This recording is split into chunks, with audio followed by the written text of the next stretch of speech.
Good morning, Bethersden.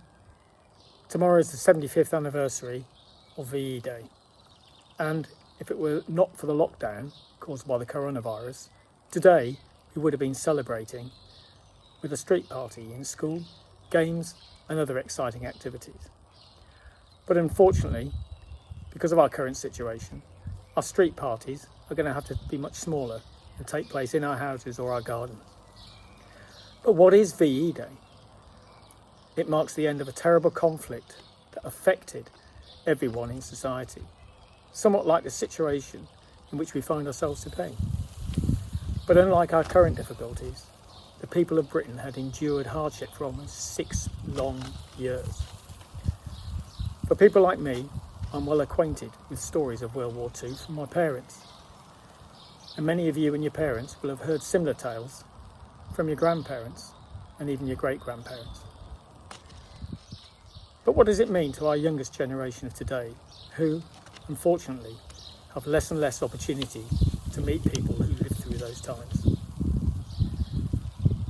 It's important that we learn from history so that, hopefully, we, as a world, do not repeat the same mistakes.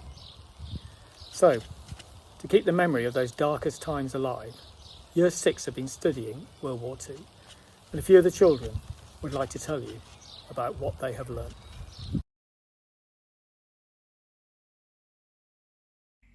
What is VE Day? VE Day stands for Victory in Europe Day and is celebrated on the 8th of May. Although it was not the end of the Second World War, it was the end of fighting in Europe.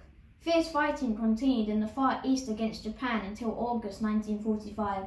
So, how did it happen?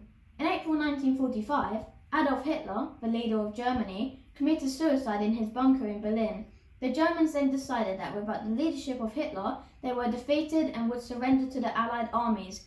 Grand Admiral Donitz, the German president of the Third Reich, the political name of Germany, gave orders that General Jodl should go to the American Army headquarters in France. Here, Jodl surrendered to the American, British and Russian officers and agreed to all their commands.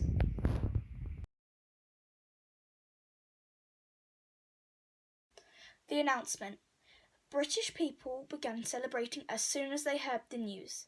Bell ringers in churches around the country were ready to ring out the good news when an official notice was given.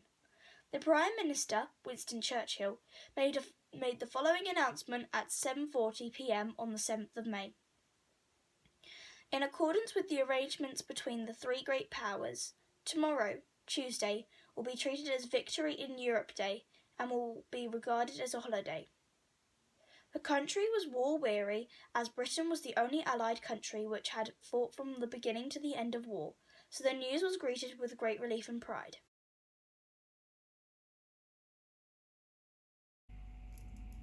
On the 8th of May, people took to decorating the streets with banners, bunting and ribbons. They organised impromptu street parties where neighbours shared food, which was still rationed, and listened to the wireless news broadcasts.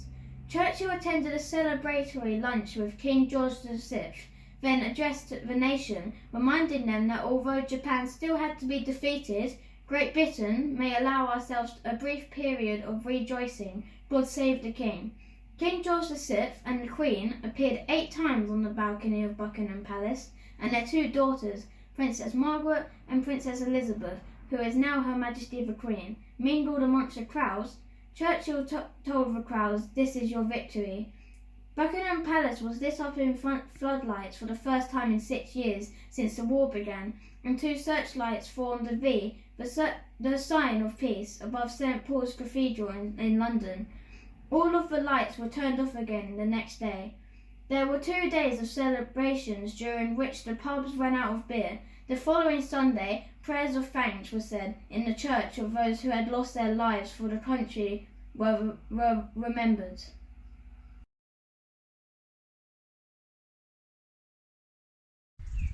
But the war was not over. Although everyone was relieved that the war in Europe had ended, for many, the celebrations would have been bittersweet. The loss of many loved ones, either fighting abroad, captured by the enemy, or those who died in air raids, meant that many people felt a certain anticlimax after the celebrations. The war in the Far East did not end until 1945, when the USA attacked Japan with atomic weapons, forcing their surrender. The effects of war. In Britain, during the war in Europe, 500,000 homes were destroyed. Thousands of ordinary people were killed, and millions of lives had been torn apart. The country was economically devastated and took many decades to recover.